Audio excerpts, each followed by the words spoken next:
Welcome to Girl Dad, the podcast.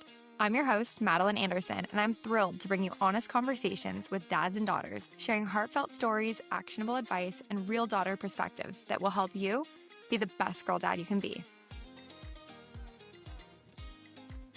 Cam Hall, thank you so much for coming on, and welcome to Girl Dad, the podcast. Madeline, thanks for having me. It's a pleasure to be here. And I love your message and I love your story. And when I read your book, it's cool to be on this side of the microphone with you because you were such a great guest on our podcast. So I'm excited to be here. Thanks for having me. Well, thanks for coming on. I'm so excited to have you on my podcast as well and flip the script a little bit. So would love to just kick things off by having you introduce yourself to the audience and telling us a little bit about where you're from, what you do, and a bit about your family. Yeah, like you said, my name's Cam. I am a loving husband to my wife, Kim. We've been married, we're going to be 15 years this year. So it's super exciting. Congrats. And thank you. And I have two amazing children. Maya, my daughter, she's 14. My son, Braylon, is 11. And we love to rock life together.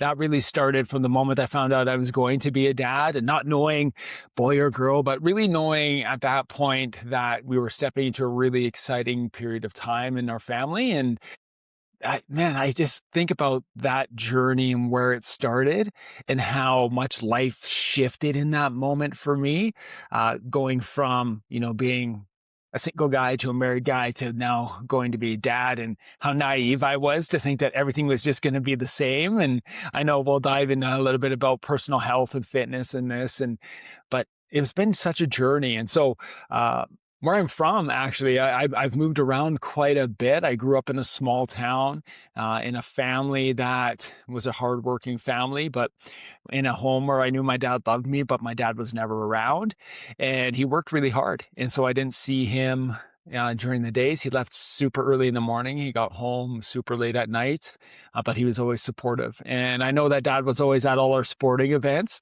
but yeah, it was my mom who really raised us, worked really hard. She was a waitress in a coffee shop.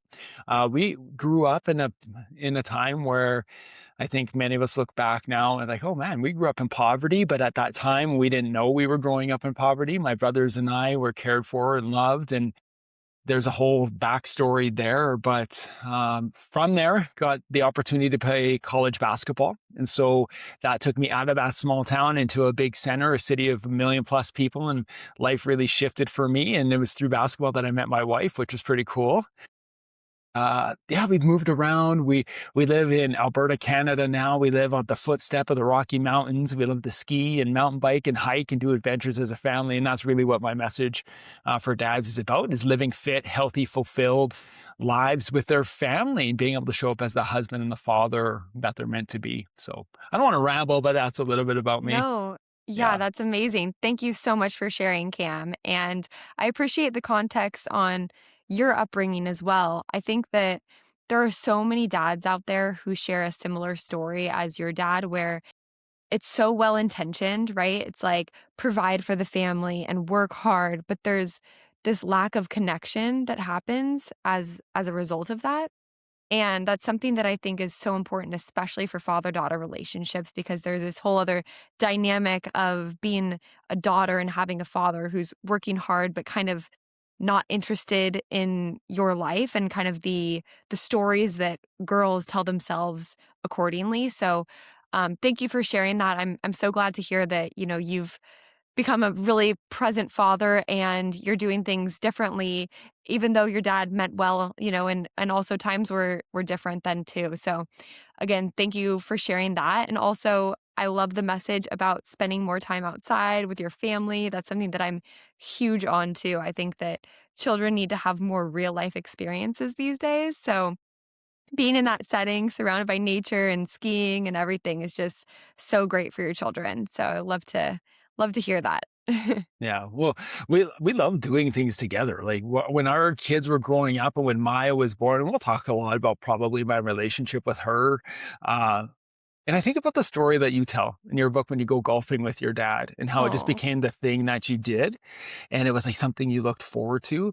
And I look at the things that maybe we did as a family that I didn't realize. So I asked Maya when I was preparing for this, I said, yeah, I'm going to be on a podcast called Girl Dad. She kind of rolled her eyes at me, like a typical 14-year-old might. yeah. And I said, no, I'm curious. Like, what are some of the things that you think about that we did together when you were a little girl? Because to me, she's still my little girl. But, when you were a little girl and it was her, she's like, I loved hiking. I remember we went to a place called Cameron Lake in Waterton National Park and we went swimming in the middle of the cold. And I remember when we went bike riding and it started to rain on us and it was crazy. We were laughing. And I remember that. And so she was able to share some of those experiences that I thought were just like, I was probably the dad on the bike in the rainstorm thinking, oh my goodness, what are we doing right now? Where have Right. I put my daughter in this spot? And she just loved it. Yeah, those outdoor adventures have really, I think, impacted her in a way that I'm just learning to with depth right now. Absolutely. And I'm sure those impacts will be felt in years to come too. She's always going to look back at those moments with fondness and love and excitement. And, we actually just did a family summit with my family. My husband led it. And one of the things that kind of came up was what are our memories that we've really enjoyed over the course of our lives so far? And what can we do as a family moving forward, to spend more time together? And even when we have children and the family expands and everything. But one of the memories that kept coming up was camping as a family when we were little girls. And it was just very casual, on the beach in San Diego. It wasn't anything too serious, I'd say, but it was, we're sleeping in a tent, we're cooking food over a fire, so it wasn't glamping by any means either.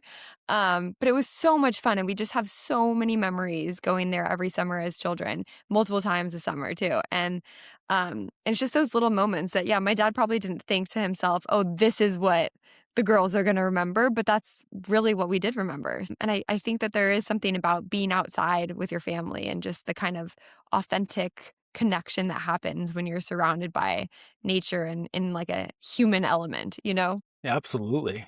Absolutely. It's that sense of adventure too, of the unknown. Mhm. And even though it could be a trail or a campsite that you've been to many times before, it's like every time it's new, like something new is Mhm. going to happen. We take a different hiking trail. We camp lots as a family during the summer months. And those times, it's like just being outside in nature. It, there's something about doing that that's a little bit different than, I go shoot around in the mornings with my daughter. Now she's a basketball player and a competitive climber. She does bouldering competitively. And Wow. so we'll do those things together, but it's just not the same as being outside. Yeah, yeah, and I wonder if there is some, neuroscience reason why that is the case, because I know when you try new things together with, whether it's your partner or your children, there's an element of bonding where you strengthen your relationship by both doing something new. And like you said, a new hiking path and, the wonder, the adventure of it. And maybe there's a reason why we feel so inclined to look back on those memories in particular. So I don't know why, but, yeah, just Uh, interesting. Yeah, nature's awesome. That's why. Yeah. Yeah, that's Every time, why. like who doesn't feel great when they're outside? When you think Yeah. about the different places you can get into, no matter where you live. I have a friend who lives in Phoenix, just outside of Phoenix, in the desert, and I'm like, what a terrible place to live. He's like, it's beautiful. Go Yeah. walk Santan Mountain with my kids. I do these things. It doesn't matter where you are. You can find experiences out in nature. And I just think there's something about that experience outside that brings us together. I love that question. I wonder what the psychological factors are Yeah. that that bring us when we're outside that make those experiences more well known to us. They call it a core memory. And I wonder Yeah. why those become more core memories than the ones that are done inside. Yeah. I have a nerdy guess about oxytocin, but I have no idea.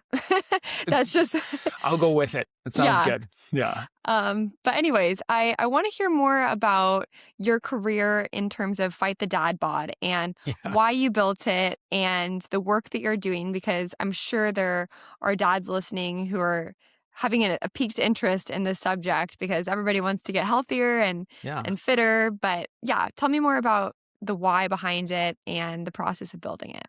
Yeah. Well, thanks for asking. You know, I found out I was going to be a dad. And one of the things that I thought was going to happen is that my wife, whose name's Kim, so Kim and I, both ex collegiate athletes, pretty fit at that time. I didn't become a dad until I was 31, but, you know, in my 20s, I was just like super fit, athletic. But it goes further back to that. I think there's a little bit of an origin there where starting as a teenager, I always equated myself with being Cam the fit guy. Like I was the athlete, I was the basketball player, and even into college, my first 4 years college, and you finish your eligibility, and I'm not quite done my schooling yet, and I didn't know what to do. And when I finished my Bachelor of Science in Kinesiology, and then I moved to a different university so that I could do an after degree in education, I wasn't a basketball player anymore, and I had a really tough time being like, who am I when I'm not around my teammates? And I just leaned into being Cam the fit guy. And so that meant doing everything I could to have this. It was a really shallow self image, right? It's like, I need to look fit to other people, not because I want to be fit, but because that's who I'm expected to be. Mm. And for my 20s and into my late 20s, that's how I lived. And it took me down paths where I would literally starve myself to get an aesthetic result. I was eating nothing but chicken and rice and carrots every 3 hours to stay shredded. I remember I was like 28 years old, 27, 28, and I'm like over 6'5", and I'm like 6'5", 225, and just shredded. And I'm just like, this is how I need to be. And then Mhm. I get married, and then my wife was like, okay, you can't live this way. You can't eat this way. One, you're hangry all the time. You're not fun to be around. Two, like, this is controlling your life as opposed to being part of your life. Mm. And when Maya was born, I was like, oh, nothing's going to change. I'll still be able to get my workouts in and my pre-portioned meals and get the sleep that I need. And well, I'll tell you what, like none of that happened. You become you become a parent, and it's so unpredictable. So there was less sleep, more stress, less preparation of meals, more grab and go. And I just wasn't able to modify my health plan, we'll call it a plan Mhm. for now, to match how my life was evolving. And so my life was evolving as now a husband and a father, but I wasn't evolving my health plan. And I really, really struggled with that. For a guy who had always put my self image and self worth and how I looked physically, and I started to gain weight. And in the 6 months after Maya was born, she was born in February. In the 6 months, I put on 28 pounds, and not the good kind. And I struggled with it. The people around me were like, oh, yeah, Cam's bulking. I never bulked before. Like, this is not something I did. But they didn't notice it, I think, as much as I did. I'd look in the mirror and I'd be like, what is happening? Like, what? And I'd be super discouraged, and it would really negatively impact my mental health to the point where I wasn't showing up as energized and present with Kim that I needed to be. I wasn't being the dad and supportive of Maya, even as an infant that I needed to be. So what I did is I panicked, and I went back to doing what I knew would work, and I started starving myself again. Would be like fasting, not eating. I'd be cutting out macronutrients like carbohydrates that my body needed to function. Was eating, like, I remember golfing with a friend one time. He took me golfing. He's like, "Oh, you're a dad. You're busy. Oh, let's go golfing." And we're on the golf course, and I love golfing. And then like my watch goes off, like dee dee dee timer, and I go to my golf bag and like take out my rice and carrots and my chicken. He's like, "What Mhm. are you doing right now on a golf course?" Like I was just so programmed to like, I have to do this Mhm. to get to this look. And yeah, I was able to lose that weight. I was able to get back to a point where I felt like I looked good, but I didn't feel good. I looked Mhm. good and I felt terrible. And then my son was born in 2014, and it all fell apart again. And what I realized in that time is I needed help. I needed guidance, what I knew myself, even though I had an exercise science degree, even though I had a minor in biochem and nutrition, even though I knew these things, I wasn't doing it. And I wasn't doing it in a healthy way that my family needed. And then we started to be active, and we started to be active together as a family. And Waterton National Park is near our home. And that's actually, for those who don't know, Waterton National Park is the Canadian side of the border from Glacier National Park. So when we go to Oh. Waterton National Park and we sit in Waterton, we look across the lake, we're looking into Glacier National Park as well. So it's just beautiful. And that's where we hike and bike and do lots of stuff. And we were spending lots of time there, and I just wasn't feeling like I needed to be. And so here again, I was putting weight on after Bray was born. Now I couldn't lose it. I didn't know what was happening. It just so happened that at that time I was finishing my master's degree in educational leadership. So here I have like a 2-year-old, a brand new newborn. I'm a first year assistant principal in an elementary school and finishing a master's degree, full time studies while working full time. And I wasn't sleeping. There's lots of stress in my Yeah. life. And uh, you can stop me at any time, question about it. Like that No, time no, in my please keep life, going. Yeah. I had lost sight of my priorities. And Mhm. then I started to realize like my family needs to be a priority. My health needs to be a priority, not so I look good, but so I feel good. Because when I feel good, I can show up better. And just so happened, I met a guy in January 2015. My wife was running boot camps for moms through her business called K-Fit Mummy. So she was on mat leave and she was lonely and bored. And so she started doing boot camps in parks for moms who were on mat leave. She was going to a health and wellness conference in Vegas that January. And I said, yeah, I got to come. Like, I'll come. I don't care. I just need to get out. Work was hard. I was stressed. Masters was hard, all of it. And I went and I met this guy. He was the keynote speaker. His name was Mark McDonald, and he's from Venice Nutrition States. He has all these things, New York Times bestselling author, all this stuff. And Kim wanted to stick around and meet this guy. I'm like, oh, okay, come on, whatever. So we stay in this line and we get to the front and I'm like, hey, Mark, my name's Cam Hall. I'm from Alberta, Canada. It's my wife, Kim. She has K-Fit Mummy. And we're just here. And he interrupts me. He's like, your K-Fit Mummy? Your mentors in Edmonton, Alberta, Lori and Dean, they told me about you. We're No connected. way. I would love to talk to you both. I have an idea. And I was shocked. I'm like, how does this guy know who my wife is? Yeah. First of all, like his energy was contagious to me. And here was a guy who's 10 years my senior, who had kids of his own, but had this energy and this vibrance about him. Like, I want that. And over the Mhm. next couple months, we stayed connected with him and he ended up launching a book and it just went right along with what we were doing. And he's like, he's like, I think it's perfect for you. Sorry, excuse me. He's like, I think it's perfect for you. It's called Why Kids Make You Fat and How to Get Your Body Back. and, and so and through it all, we did a book launch with Mark up here in Canada. And at that point, I hired him. I hired him as my coach. And he taught me all about blood sugar stabilization, about eating proteins, fats, carbohydrates, healthy every 3 hours, Mhm.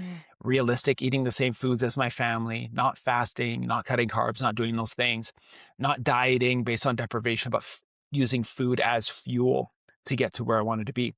And I rocked it and my body felt great. And I lost that stubborn, like, that dad bod weight around the midsection that I developed at 35 years old. And I was just like, this is great. And I need to help other dads do the same. And so, yeah, in 2017, launched Fight the Dad Bod as an online fitness and nutrition coaching program for men. We've been doing that now almost a decade. Uh, I was looking with one of my teammates just recently about how many men we've served. And I don't want to exaggerate, but we're closing in on like 1,000 guys that we've been able to coach and help over that Wow. period of time. Obviously, part time. I've been doing this part time because I've been a high school vice principal for 11 years. And so, Yeah. but helping these other guys really get fit and healthy through a lens of living fit, healthy, fulfilled with their family, using food as fuel, exercise to maximize the results, prioritizing sleep, drinking water, and stress management so that we can show up as the men that we're called to be. And that's why if somebody goes to Fight the Dad Bod in Instagram, it's like me skiing with my kids, mountain biking with my kids, hiking with my kids. And it's not me with my shirt off doing workouts on the driveway because that's not what this is about. It's about bigger things than just ourselves as the focus. It's Mhm. about focusing on our family. So, yeah. Oh, well, amazing work, Cam. And thank you so much for sharing that entire story. I appreciate all the context and the vulnerability. And, you know, I wanted to discuss this for the men out there, but also as you were talking, I was thinking about all the girls that I know who have gone through kind of the same mental relationship with food and really an eating disorder. And most girls that I know have had one, and I haven't really talked about this on the podcast. I did have a therapist on, Brandy Romero, who specializes in eating disorders and kind of supporting dads in how to prevent or keep the eye out for eating disorders with their daughters. But there's this this control and this cycle where you have to control the food and it takes up all of your brain space. And I'm just thinking of, you golfing and then the timer comes off and you have to eat it. And I've seen this so many times. And, I struggled with an eating disorder myself and I didn't even know I had one. Like I had so many rules and it was just taking up all of my mental capacities when I was in college. So I, was extremely stressed out. And I'm sure that was part of it too, right? They go hand in hand. You have to take care of your mental health in order to take care of your physical health too. But I just had so many regimens and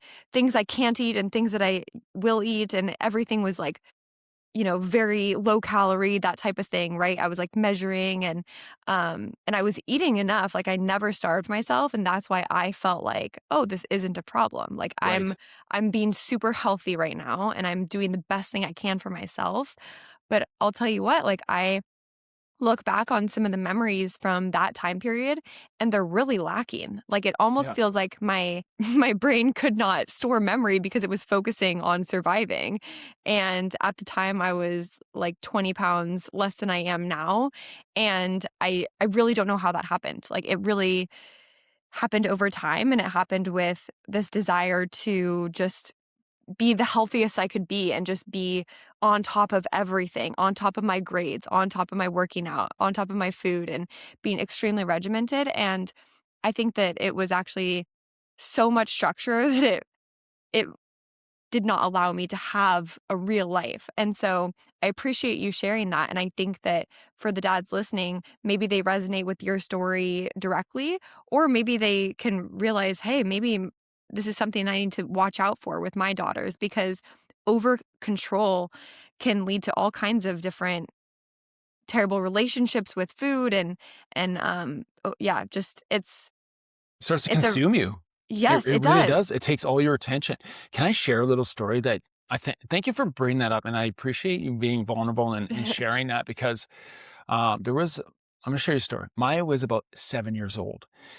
So Maya was 7, Bray was 5, and we were at the ski hill, and we always used to, like, pack our things, and here this was, like, prime Cam on Instagram sharing every family adventure, like, on my stories, which at the point in time, I realized that, some of our adventures have to be our own, and I didn't have to have my phone out all the time, but this was, like, prime t time for me, like, thinking I had to show up all 100% of my day, Mhm. and we had packed our lunch and we had our cooler and we had like our protein sources and our fats and our carbs. And it was healthy. Like it was great. It was fruits and vegetables and hard boiled eggs and protein shake for mom and dad and some chicken slices for the kid. And it was like great.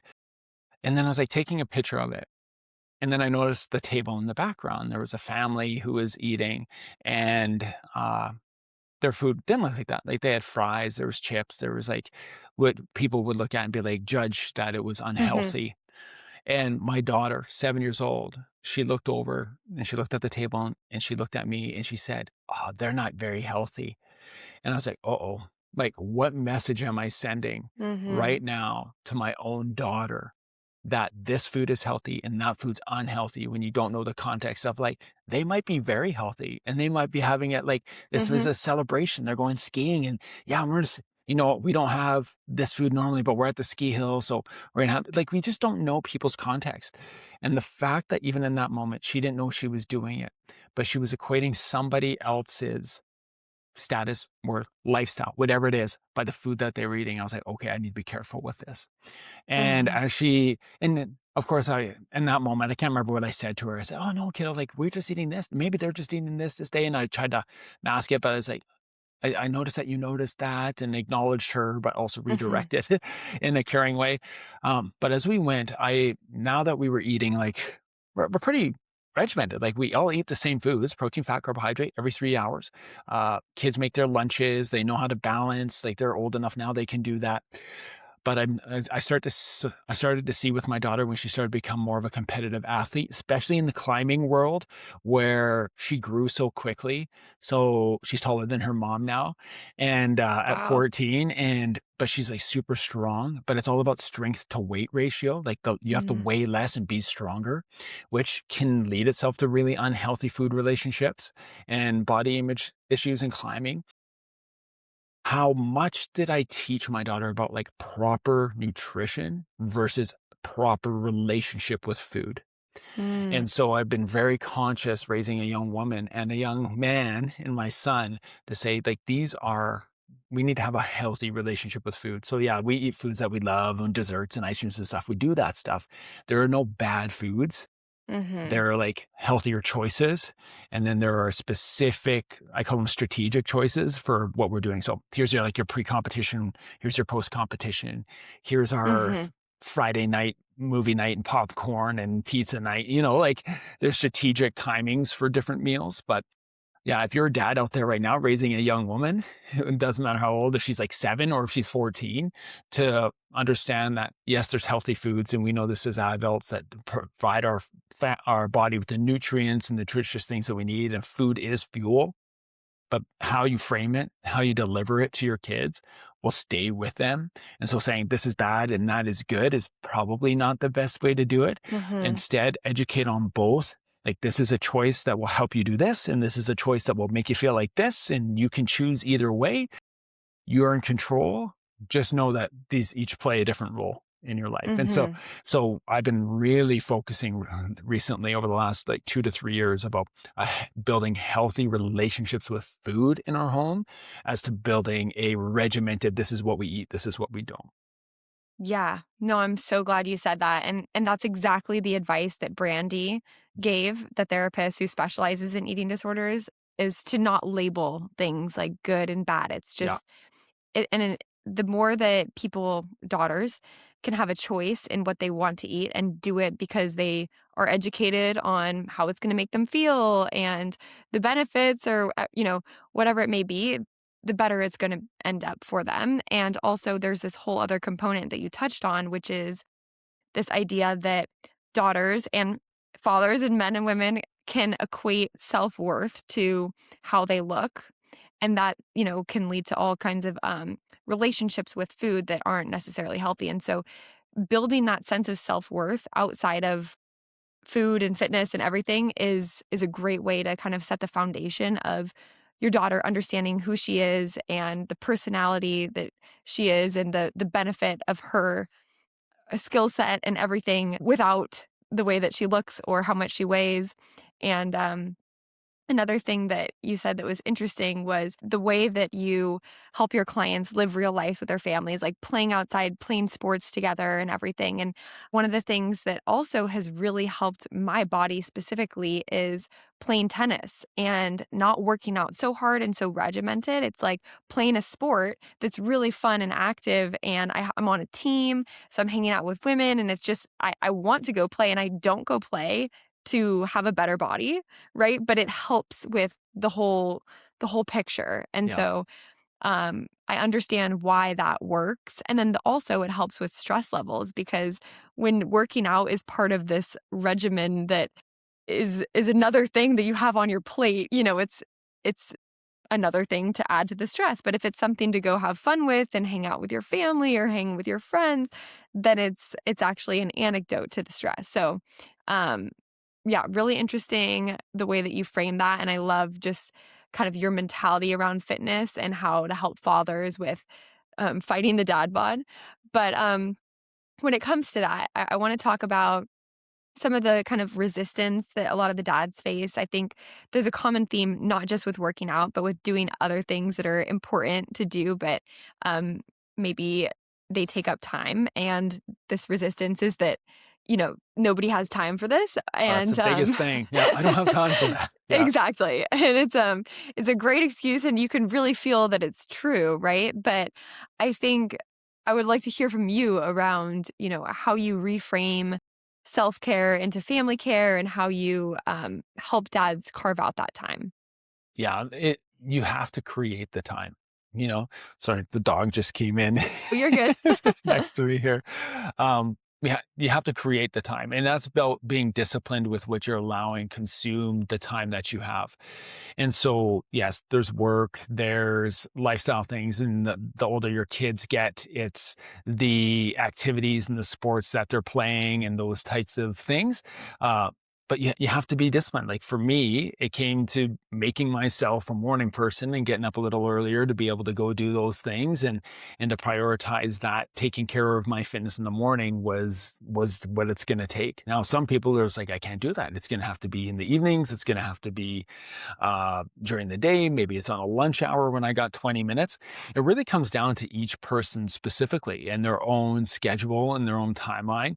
But being able to do a time audit, and I do that with our guys, is like, where are you actually spending your time? You're telling me you don't have time to take care of your health, but you're watching 3 hours of sports in an evening, or you're telling us that you don't have time to get out and be active with your kids, but you go golf for 2 rounds, not just one, on the weekend, and that takes you away for 6 hours. So it's really about doing that and prioritizing that time. And we have a method we just do that. We call it the DMD time machine, and we're able to do that and map that out and really prioritize what matters most. But really, time is an illusion. And we hear this, and Mhm. there's so many cliches about everybody has the same 24 hours. And yeah, but they all look very different. Like your 24 hours looks different than mine. And yes, I understand I need to make the most of it. But sometimes it helps somebody just to take in the outside eyes to your calendar and be like, Mhm. hey, there's 30 minutes here, or you can do 30 minutes 3 times a week. It doesn't have to be every single day. And I think we're told, and guys, if you're online now and you're scrolling through Instagram, like there's this like hyper masculine culture right now. It's like you have to work out and lift hard 5 days a week if you want to be the protector that your family needs. And I just tell our guys, oh, listen, we're all going to get fit. We're all going to be healthy, but we're going for, we're not training for PRs. We're personal, Yeah. records. We're training for personal experiences right now. So what are you going to do right now to take care of your body and your health so you can have those experiences with your family? So Mhm. yeah, time is the biggest one that guys will come, I don't have the time. Everyone has the time. It's just they think they have to put more time into it than they actually do. Mhm. And I love how you kind of shift the why to the family and to making memories and having experiences. Like, it's not just about looking good and feeling good the way that you previously, Yeah. worked out for or ate for, right? It's now about the family and showing up as the best father that you can. And I think that for men, I can imagine that's way more motivating too than just like to look good with your shirt off, right? It's like, I want to be an amazing dad. I want to be able to play with my kids and hang out with them and make amazing memories on the mountains or on the slopes, and that is a reason to do these kinds of things. Yeah. And that's the same. I have these posts that I put on my Instagram. It's like, this looks like a gym to me. And it's like us at the top of the chairlift, or us on a mountain Oh, bike ride, or us in the mountains. And because it's like this idea that being fit and working out means having to be in your basement gym or going mhm. off to a gym somewhere, where it's like, no, if I go out with a walk with my family for 30 minutes, that counts to be active and Yeah. be moving. Absolutely, and there's more benefits, related to that, like sunlight in the eyes and circadian rhythm and hormones and all kinds of other things, connection, love and bonding, right? So, being outside of your family, it counts as fitness, yes, but it actually counts for a lot more too. Yeah, you're gonna get so much more out of that doing things together than you do when you're like, I go work out with my wife. We go work out at the YMCA local one at like 5 a.m. every day. We don't love it, but we go then because we have to. Mhm. And so it's just nice, but we much rather go for a walk at the end of a day Right. than do that early in the morning. So true. And, you talked a little bit about your morning routine, but I am so curious. I love hearing about everyone's morning Yeah. routines. What Yeah. does yours consist of, and how do you stick with it?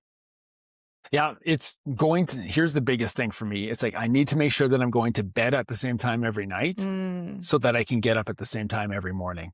And I think my morning routine, and I think a lot of people you're going to ask will say similar things to this. My morning starts the evening before. So Mhm.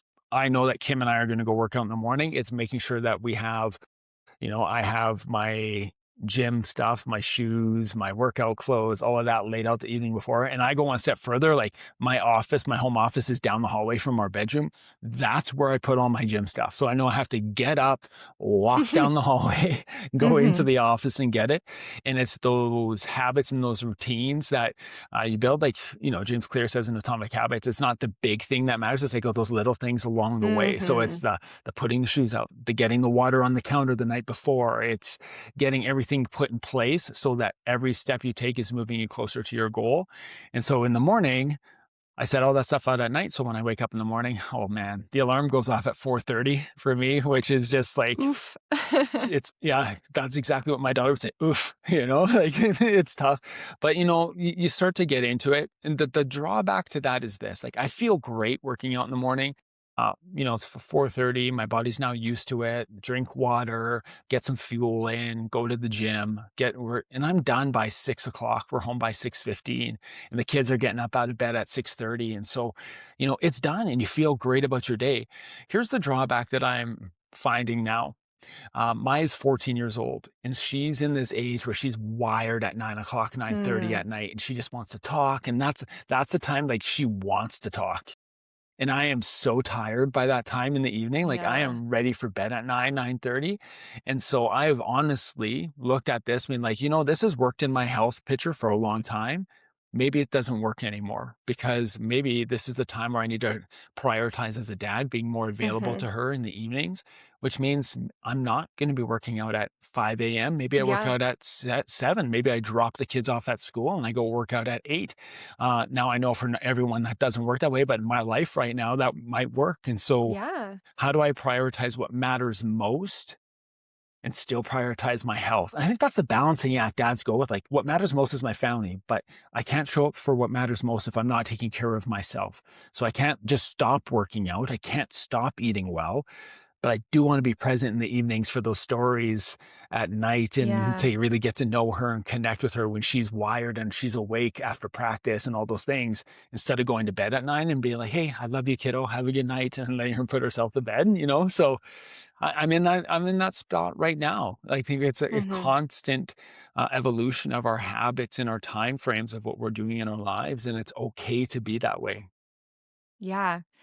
Yeah, I heard recently, it's best if we live in seasons, and that really stuck with me because I feel like I've been in seasons of my life, but I'm feeling I should be doing this instead, Right. or I'm feeling lost because I thought I was going down this path and now I'm pivoting, but it's like there's a season for everything, right? And that Yes. gave me some peace knowing that it's okay to have a different kind of routine right now because this is a season for this. And so maybe, yeah, maybe this is the season where you stay up a little later and you have those really amazing conversations with your daughter. And as she grows up and then she goes off to college, maybe you're back to Early having a morning. morning workout. Yeah. Yeah. Yeah. um, but yeah, I think it's good to listen to your heart on those and recognize that maybe it is a good time for a shift in the season.